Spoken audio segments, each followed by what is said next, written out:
শেষমেশ দরিয়া পেরোনো গেল। এ কোথায় এসে পড়লাম কে জানে। এ জায়গা আবার নতুন কোনো বিপদ না ডেকে আনে। না না, বিপদ আসবে কেন? অশুভ কথা বলো না যেন। দরিয়ার রানী বলেছিল বটে, এই স্থানের নাম বালুচর। এখান থেকেই শুরু দত্তি দানর ঘর। তাই তো প্রতিটা পদক্ষেপ খুব সতর্ক হয়ে নিতে হবে আমাদের। আমরা এসেছি যেন কাক পক্ষী না পায় টের। টের পেলেই বাড়তে পারে বিপদ, হামলা করতে পারে যত আছে বদ। আচ্ছা, তোমরা কি একটা জিনিস খেয়াল করেছো? এই জায়গাটা একটু বেশি শান্ত যেন। কোনো পাখির ডাক নেই, বইছে না বাতাস, কেমন যেন ফ্যাকাশে হয়ে রয়েছে আকাশ।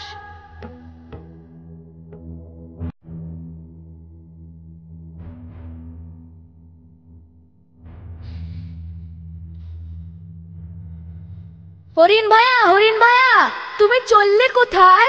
কোথায় তোমার বাসা? যেখানে জঙ্গল আরো ঘন, আমার আমার সেখান থেকেই আসা।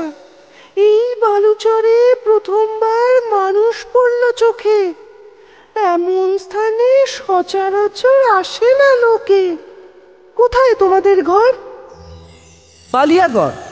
আমাদের সুলতান অসুস্থ, যাচ্ছি হিজাজ পর্বতে আনতে বিশেষ দাওয়াই। কিন্তু ওখানে যাওয়া ছাড়া আর কি উপায় নাই? আসলে এ পথে রয়েছে রক্তচোষা বাদুড়। এখান থেকে তাদের আস্তানা নয় বেশি দূর। আগে যত প্রাণী ছিল এ তল্লাটে, সকলেরই প্রাণ হারিয়েছে তাদের হাতে। সে কি? তবে আর বলছি কি, দেখছো না কেমন স্তব্ধ আকাশ বাতাস। জীবনের কোনো চিহ্ন নেই এখানে। যারা বনে থাকে সবাই এ কথা জানে।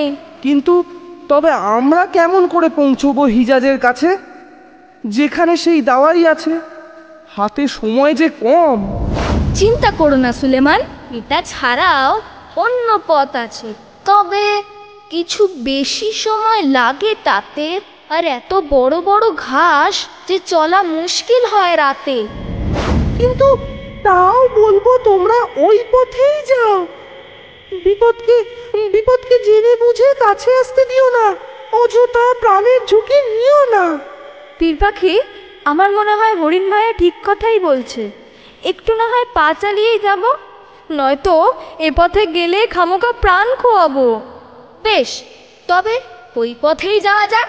হরিণ ভাইয়া, তোমায় অসংখ্য ধন্যবাদ। তোমার সঙ্গে দেখা না হলে আমরা বড় বিপদে পড়তাম। না না, সে তো আমার দায়িত্ব। বিপদে কারোর পাশে থাকাই আসল কর্তব্য। ওর জন্য ধন্যবাদ দেওয়ার কিচ্ছু নেই। সুলতান সুস্থ হয়ে উঠুক তাড়াতাড়ি, কেবল এটাই দোয়া করি। তবে আমরা চলি এবার। আল্লাহর দুয়ায় দেখা হতে পারে আবার। ততদিন ভালো থেকো।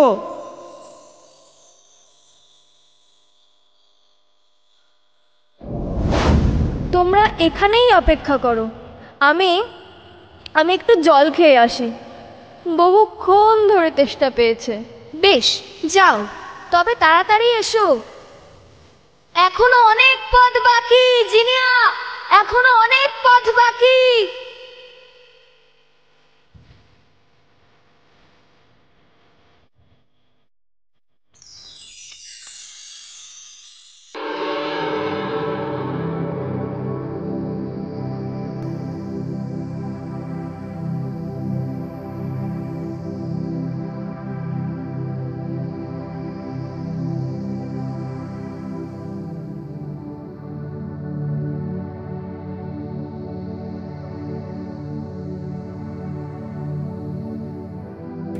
জাহাপানা জাহাপানা, আছে কিছু আলোচনা।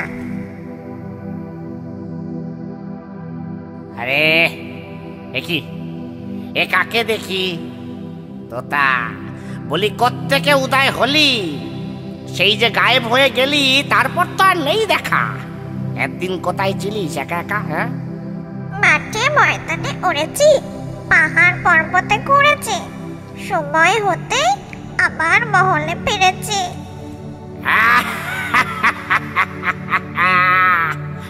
তা বটে, তা বটে, এখন সময় হচ্ছে বটে। এই মহলে নতুন দিন আসছে। তা বল, আজ কি মনে করে আসা? আছে খবর, আছে খবর, খবর জোরদার। বল বল বল বল বল বল বল, যেটা জেনেছিস বল, সেটা আমার জানা দরকার। আমি ছিলাম দরিয়ার ওপারে, যেখানে বিপদ হানাতে পারে পারে, সেখান থেকেই এনেছি খবর। আধর তালিকা, খবরটা কি বল, খবরটা কি বল এইবার। দেখলাম তিনজনে মিলে চলেছে হিজাজের পথে। যে পথে ছিল রক্তচোষা বাদুরের আস্তানা, সে পথে যেতে হরিণ শাবক ওদের করলো মানা। এই তিনজন বিপদ এড়িয়েছে সহজেই, সতর্ক হন এখন থেকেই। বুঝলাম, কিন্তু তিনজন, কোন তিনজন? আমি তো জানি যাচ্ছে শুধু পীর পাখি আর সুলেমান। ওদের সঙ্গে জুড়েছে আর কোন মেহমান? ওদের সঙ্গে রয়েছে জিনিয়া, সুলতান আমরুর একমাত্র কন্যা। সে কি, সেও ওদের সঙ্গে আছে? এমন তো খবর ছিল না আমার কাছে। আগে জাহাপানা, সেই কারণেই উড়ে এলাম ঝটপট, পাছে দেরি হয়ে যায়। এখন নিশ্চয়ই আপনি বের করবেন ওদের আটকানোর উপায়। তা তো বটে, তা তো বটে। রক্তচোষা বাদুরকে এড়িয়েছে তো কি হয়েছে? এখন অনেক বিপদ সেখানে ওঁত পেতে রয়েছে। আছে মানুষ খেকো গাছ, দত্তি দানোর ঘর। ওসব এড়িয়ে ওদের আর ফেরা হবে না বালিয়াগড়।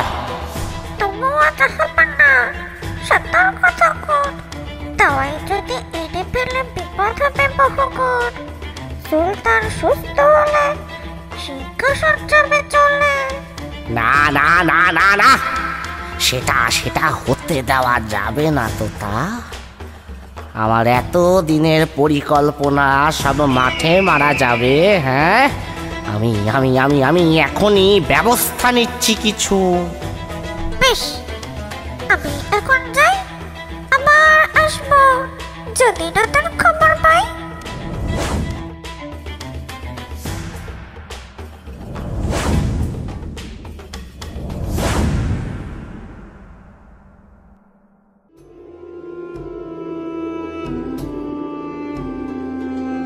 জিনিয়া সেই কখন গেছে, এখনো আসার নাম নেই। সময় গড়িয়ে যাচ্ছে ক্রমশই। আমার মনে কেমন যেন কু ডাক দিচ্ছে। জিনিয়া কোনো বিপদে পড়লো মনে হচ্ছে। সে কি, কেন তোমার এমন মনে হলো? তা তো জানি না ভাই, আসলে আমি বিপদের আগাম আঁচ পাই। আল্লাহ আমায় সেই ক্ষমতা দিয়েছেন। তবে কি আমরা এগিয়ে দেখব? হ্যাঁ হ্যাঁ, তাই চলো এগিয়ে দেখা যাক।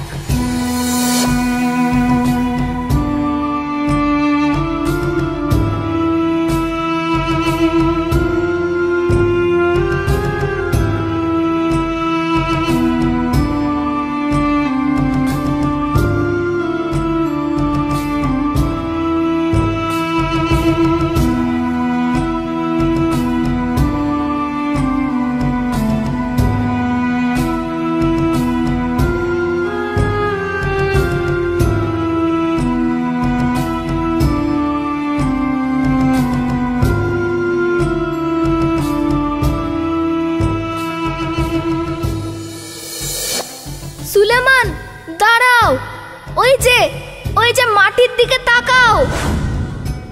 হ্যাঁ, এটা যে জিনিয়ার তরবারি, কিন্তু এটা মাটিতে পড়ে কেন? দেখেছো, আমার আশঙ্কাই ঠিক মনে হচ্ছে যেন এখানে জল খেতে এসে নিশ্চয়ই কোনো বিপদে পড়েছে সে, কিংবা হয়তো তরবারি মাটিতে পড়েছে যখন সে বেখেয়ালে ছিল তখন। কিন্তু কিন্তু এখন কি করণীয়?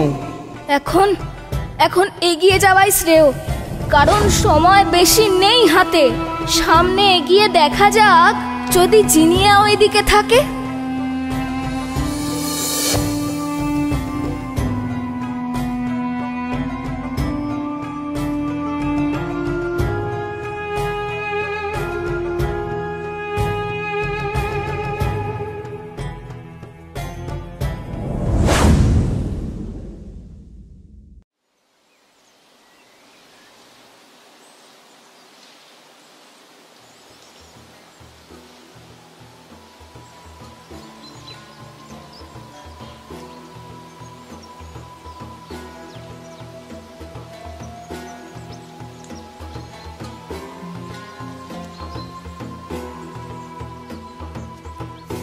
জল তো আশেপাশে কোথাও নেই, কিন্তু গাছে কি সুন্দর ফল ঝুলছে।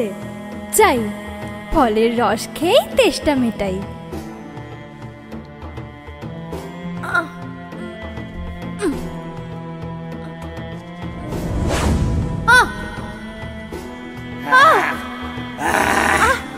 কতদিন পরে মানুষের গন্ধ, একদিনে পেটের জ্বালা মিটবে, মনে শান্তি আসবে।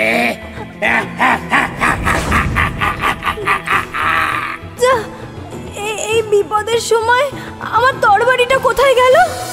কে নিল? ছাড়ো আমায়, ছাড়ো, ছেড়ে দাও বলছি। কে আছো? বাঁচাও! না না না, একদিন পরে মানুষ পেয়েছি, এখন কি ছাড়া যায়? রক্ত না খেয়ে নেই যে উপায়।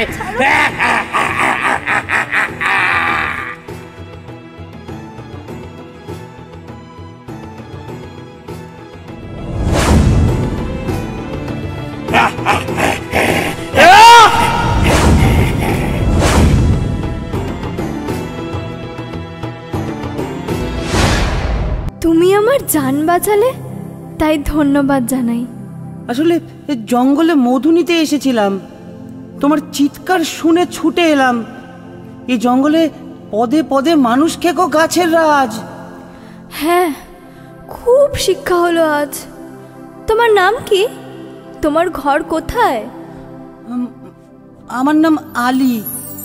আমার ঘর এখান থেকে বহু ক্রোশ দূরে। সেখানে পাখিরা খেলে বেড়ায় দিগন্ত জুড়ে।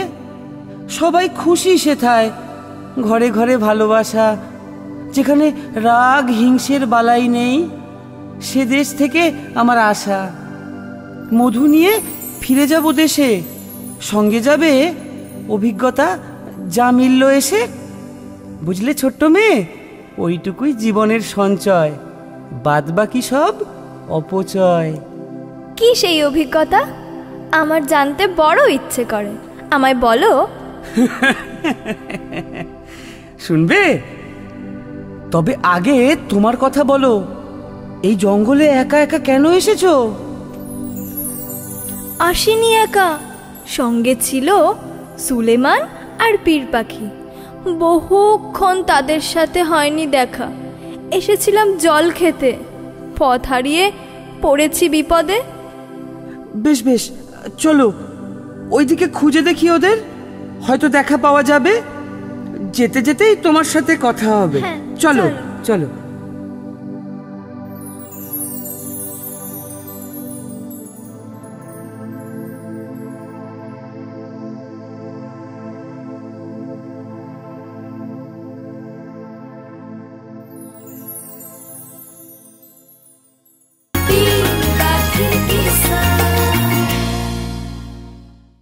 এই রকম রঙিন মজায় মেতে থাকতে সাবস্ক্রাইব করো তোমাদের প্রিয় চ্যানেল রঙিন টিভিকে। রঙিন মজা রঙিন